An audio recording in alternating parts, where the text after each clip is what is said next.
কাণ্ডজ্ঞানী লোকটা। কটা বাজে দেখো, বাড়ি ভর্তি লোকজন দৌড়াদৌড়ি করছে, আর একে দেখো এখন অব্দি ফুল এলো না। ঠাকুর মশাইয়ের আসার সময় হয়ে গেল। তুতুন সে সকাল থেকে ঘরবন্দি। যতবার ডাকতে যাচ্ছি ততবার খালি আসছি আসছি। এত চিন্তা করছো কেন? সব ঠিক হয়ে যাবে। সেই তুমি তো বলেই খালাস, সব তো আমাকে একাই করতে হবে না? অবশ্য আমার সংসারের কাজে কোন দিনই বা তুমি আমার সাহায্য করেছো?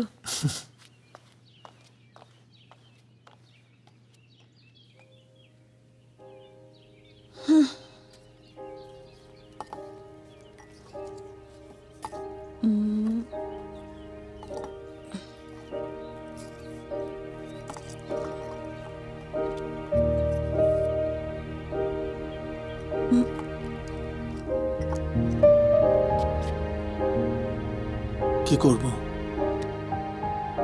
তোমার চোখের দিকে তাকালে আমার সব গোলমাল হয়ে যায়। তোমার মতন রোমান্টিক পুরুষরা না যতটা ভালো প্রেমিক, ঠিক ততটাই খারাপ স্বামী। রোজকার তেল নুন চালে তোমায় আর মাপতে পারলাম কোথায়? যতবার তোমাকে বুঝতে গিয়েছি তোমার মতো কেউ ডাকে না।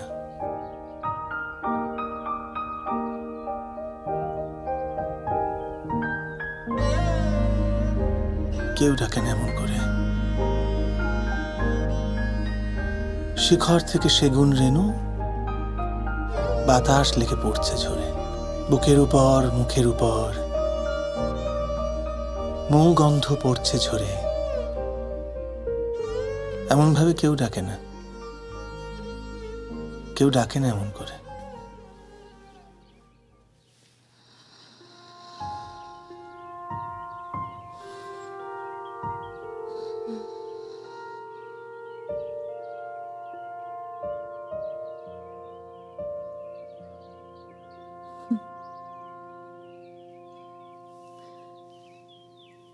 অনেক হয়েছে,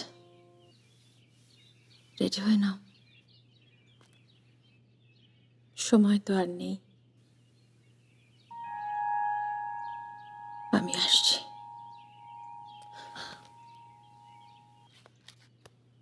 এত তাড়া কিসের? আরে এত কাজ পড়ে আছে, কি করবে তুতুন? ঠিক আছে, কাল থেকে তো আবার সব তোমার ঘাড়ে। লজ্জাও করে না না বলতে?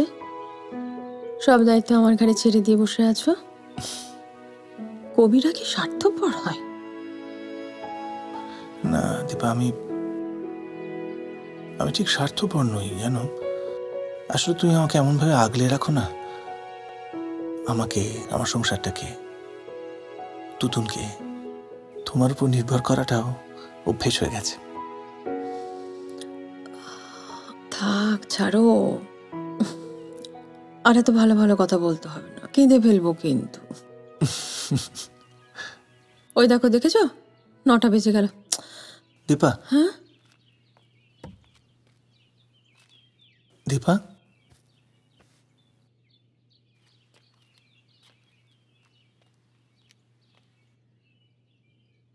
একটা রিকোয়েস্ট করবো, রাখবে? কি? আলমারিটা খোলো। কেন? খোলো না।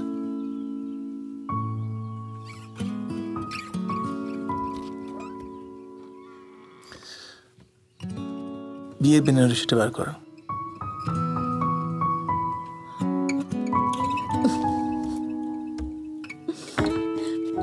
বাড়ি ভর্তি লোক, কি পাগলামি হচ্ছে?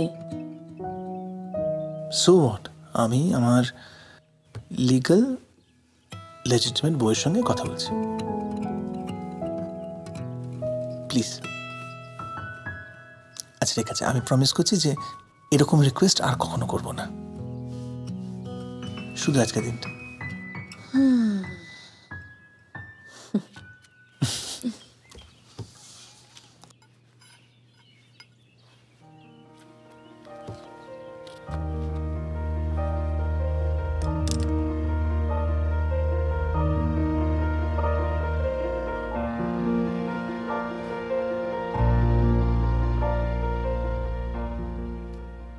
জীবনে যত পূজা হলো না সারা,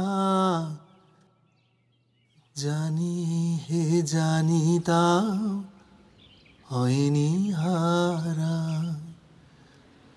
যে ফুল না ফুটিতে ঝরেছে ধরণীতে, যে ফুল না ফুটিতে ঝরেছে ধরণীতে, যে নদী মরু পথে হারালো ধারা,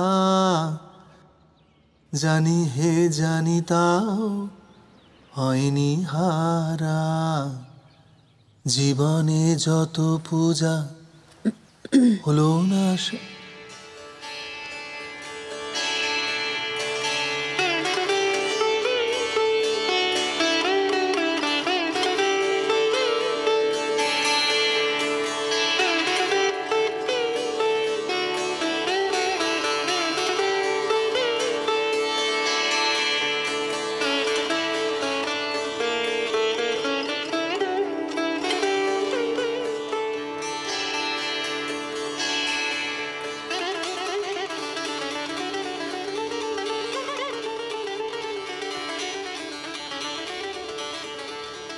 এখনো এত সুন্দর,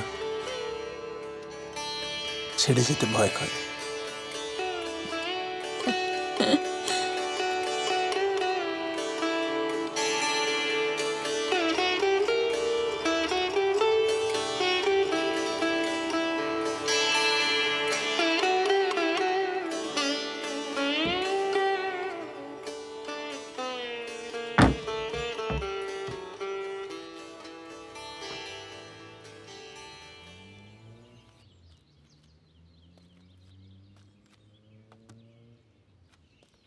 মেঘলা দিনে দুপুর বেলায়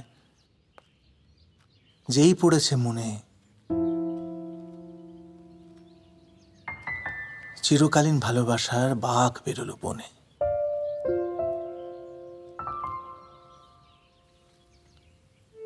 দেখতে পেলাম, কাছে গেলাম, মুখে বললাম খা। আঁখির আঠায় জড়িয়েছে বাঘ, নড়ে বসছে না।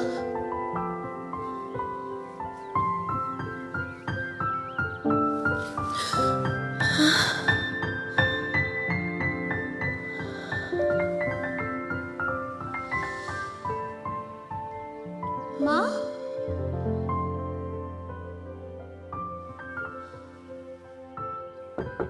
মা,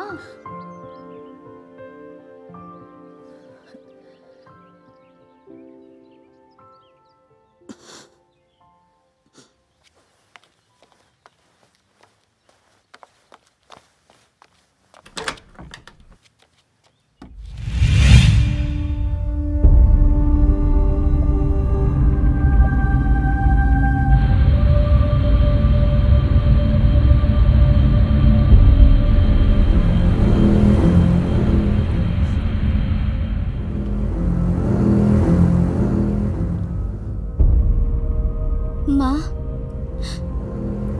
চেঞ্জ করে নাও, এক্ষুনি বাবার কাজ আরম্ভ হয়ে যাবে।